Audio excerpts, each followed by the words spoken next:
పేరు అడిగితే ఇంకో పిల్లోని పేరు అడిగితే పేరు చెప్పండి. ఇంకో పిల్లోని పేరు అడిగితే పేరు చెప్పండి. ఇంకో పిల్లోని వీడియో కూడా ఎక్కడ అది కూడా ప్లే చేసి పెట్టారు.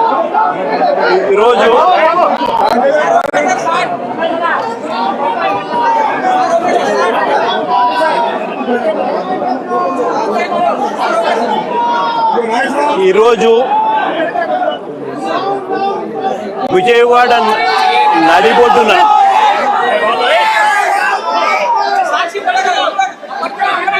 విజయవాడ నడిబొడ్డున అంటే రాష్ట్రానికి హెడ్ క్వార్టర్స్,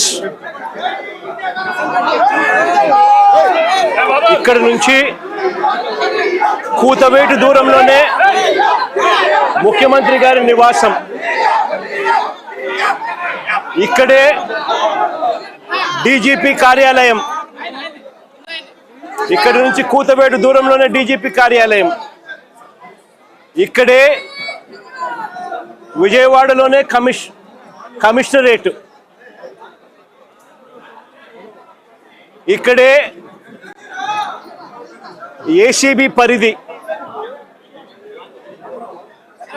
ఇదే పరిధిలోనే ఈ పోలీస్ స్టేషన్, ఇదే పోలీస్ స్టేషన్ పరిధిలోనే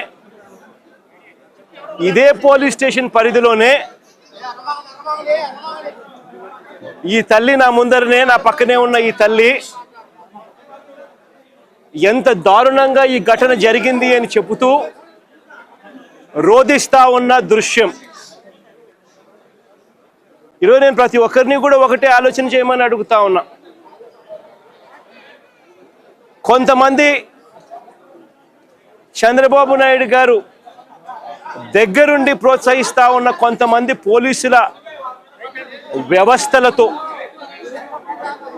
ఈ కొంతమంది చేసే ఈ కార్యక్రమాల వల్ల మొత్తానికి ఈ రాష్ట్రంలో పోలీస్ స్టేషన్లకి ఏదైనా అన్యాయం జరిగితే పోవడానికి కూడా ఎవరైనా కూడా భయపడే పరిస్థితిలోకి ఈరోజు ఈ రాష్ట్రంలో పరిపాలన సాగుతూ ఉంది.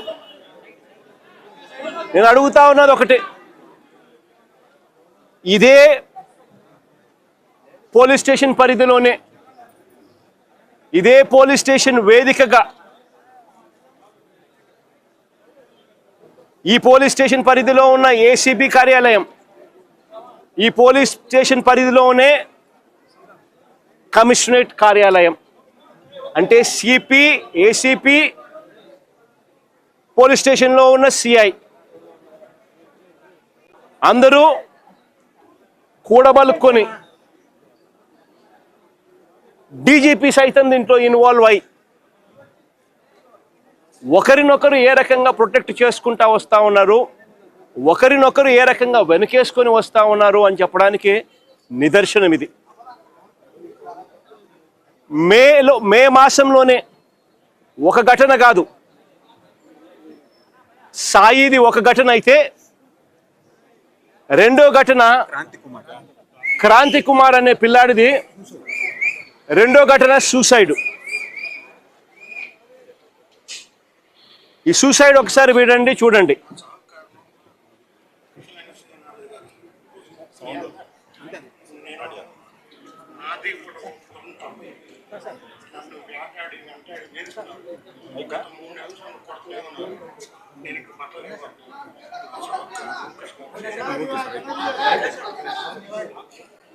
ఈ క్రాంతి కుమార్ అనే అబ్బాయి ఆత్మహత్య చేసుకున్నాడు.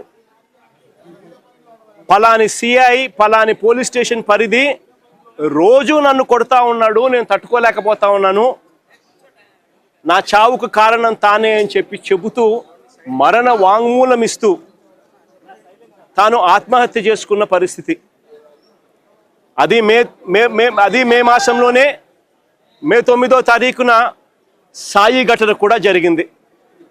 మే 9వ తారీఖు నుంచి ఈ తల్లి తన కొడుకుకు జరుగుతా ఉన్న అన్యాయమైన పరిస్థితిని చూడలేక తల్లిని పోలీస్ స్టేషన్లోకి పిలిచి నీ కొడుకు ఫోటోకు దండేసుకో అని చెప్పి ఏకంగా సిఐ మాట్లాడుతూ తల్లిని హేళనగా మాట్లాడమే కాకుండా చివరకు తన సాయి అనే ఆ పిల్లాడి చావుకు కూడా కారణమయ్యే పరిస్థితిలోకి పోతే ఆ రోజు నుంచి 9వ తారీఖు నుంచి ఆ తల్లి ప్రతిరోజు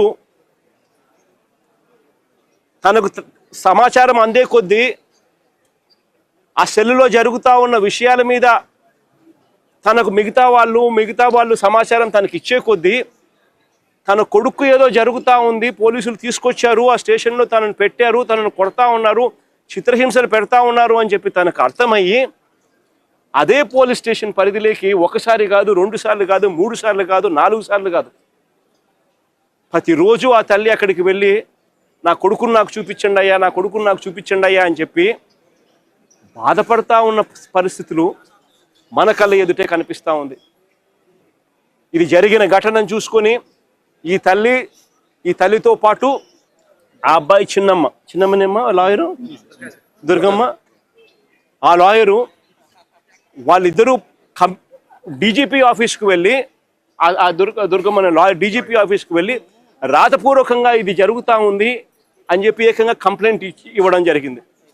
కంప్లైంట్ ఇస్తే ఆ కంప్లైంట్ ఏమైంది, చివరికి చెత్తబుట్టలెక్కి డీజీపీకి కంప్లైంట్ ఇవ్వడం, డీజీపీ సిపికి పంపించడం, సిపి యాక్షన్ తీసుకోవాల్సింది పోగా సిపి ఏం చేస్తూ ఉన్నారు, తల్లి దగ్గరికి మిగతా వాళ్ళని పంపించి బేరం పెట్టించే కార్యక్రమం చేస్తూ ఉన్నారు. ఖచ్చితంగా ఏదో జరిగింది, నా కొడుకు ఏదో జరిగింది అని చెప్పి ఆ తల్లికి పూర్తిగా అర్థమై జూన్ 2వ తారీఖున హైకోర్టులో హీబియస్ కార్పస్ పిటిషన్ వేసి నా కొడుకును వీళ్ళు హత్య చేసినారు, నా కొడుకు కనిపించడం లేదు, నా కొడుకును దయచేసి నాకు చూపించండి అని చెప్పి తల్లి ఆవేదనతో పిటిషన్ వేసినారు. కోర్టు ఇంటర్వ్యూన్ అయ్యి హీబియస్ కార్పస్ మీద స్పందించే కార్యక్రమం చేస్తే